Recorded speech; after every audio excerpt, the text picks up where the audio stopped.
तो हेलो मेरे प्यारे दोस्तों, कैसे हैं आप सब। मैं आशा करता हूँ आप लोग बिल्कुल ठीक होंगे। तो आइए यह कहानी को शुरू करते हैं। उत्तराखंड के ऊंची ऊंची पहाड़ियों के गोद में, जहाँ घने चीड़ के जंगल सूरज के रोशनी को भी ज़मीन पे आने से रोक देते हैं, वहाँ पे बसा था कैलाशपुर। यह गांव दिखने में तो शांत था, मगर यहाँ के पत्थरों के दीवालों में एक ऐसा राज दफन था जिसे जुबां पे लाना भी लोग गुनाह समझते थे। गांव के छोर पर एक जर्जर पत्थर का मकान खड़ा था। वह था रावत परिवार का ठिकाना। बरसों से एक बात हवा में तैर रही थी कि यह परिवार श्रापित है। यह बात करीबन 100 साल पहले की है। रावत परिवार के पूर्वजों ने एक तांत्रिक का अपमान किया था, जिसका बदला लेने के लिए वह तांत्रिक मरते मरते एक श्राप दे के गया था। तुम्हारी पीढ़ियां कभी चैन नहीं पाएंगी। हर आने वाला दौर में अंधेरा तुम्हारे ही किसी सदस्य को निगल लेगा। लोगों ने इसे सिर्फ एक मन का भड़ास समझा, लेकिन वक्त ने साबित कर दिया कि वह तांत्रिक के आखिरी शब्द नहीं, बल्कि एक अमर काल का आगाज थे। हर पीढ़ी में एक शख्स का रहस्यमयी तरीके से गायब हो जाना जैसे उस परिवार का नियति बन चुका था। 2018 जब दरवाज़ा खुला, विक्रम रावत, जो शहर की आधुनिक सोच में पला बड़ा था, इन सब बातों को केवल वह अंधविश्वास मानता था। अपने पैतृक घर में शिफ्ट होने के बाद उसकी माँ ने उसे कड़ी चेतावनी दी थी, बेटा, घर के पीछे वाले उस कमरे को कभी मत खोलना। वह शांति नहीं, वह मौत का इंतज़ार है। विक्रम ने उस चेतावनी को एक ठहाके के साथ उड़ा दिया। अगले ही दिन उसने कुल्हाड़ी से वह ताला तोड़ दिया। जैसे ही भारी दरवाज़ा चरमरा के खुला, एकदम घोट देने वाली सीलन और सड़ी गली बदबू बाहर आई। कमरे के कोने में एक पुरानी लकड़ी की संदूक थी। विक्रम ने उसे खोला।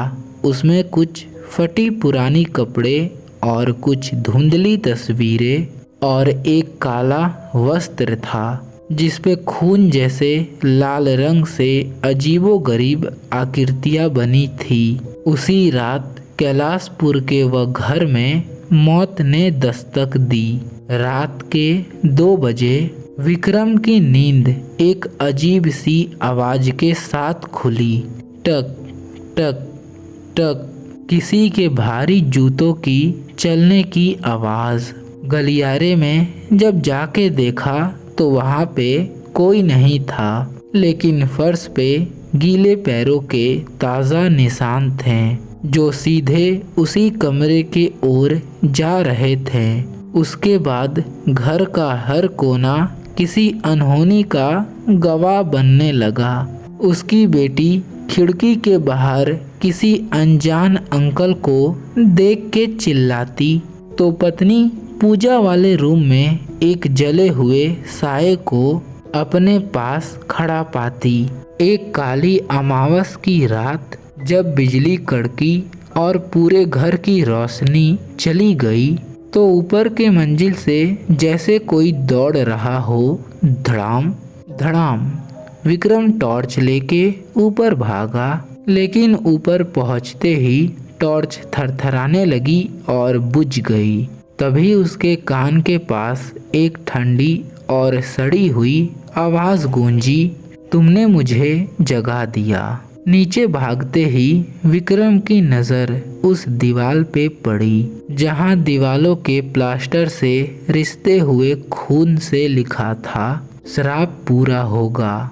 अगली सुबह विक्रम का छोटा बेटा घर के आंगन से गायब था। घंटों के मशक्कत के बाद वह जंगल के किनारे बेहोश मिला। होश में आने के बाद जो बच्चे के आंखों में डर था वह बता रहा था कि उसने ऐसा क्या देखा है।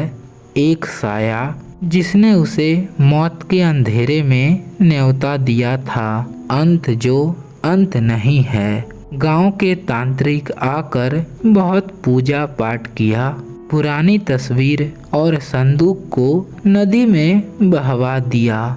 घर की चीखें शांत हो गई, लेकिन वह घर आज भी वैसा का वैसा ही खड़ा है। रावत परिवार तो चला गया, लेकिन आज भी जब कोई वह वीरान घर के पास से गुजरता है तो उसे दीवार पर उभरते मिटते शब्द दिखाई देते हैं। श्राप अभी खत्म नहीं हुआ, वह आज भी वही है। वह अंधेरे में, वह कमरे में किसी नई पीढ़ी का आहट का इंतजार करता हुआ।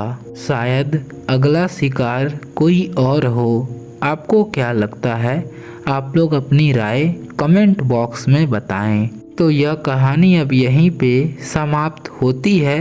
कहानी आप लोगों को कैसा लगा आप लोग मुझे ज़रूर बताएं, ताकि मैं ऐसी ही डरावनी कहानी ला सकूं। तो आज के लिए इतना ही, मिलते हैं नेक्स्ट वीडियो में।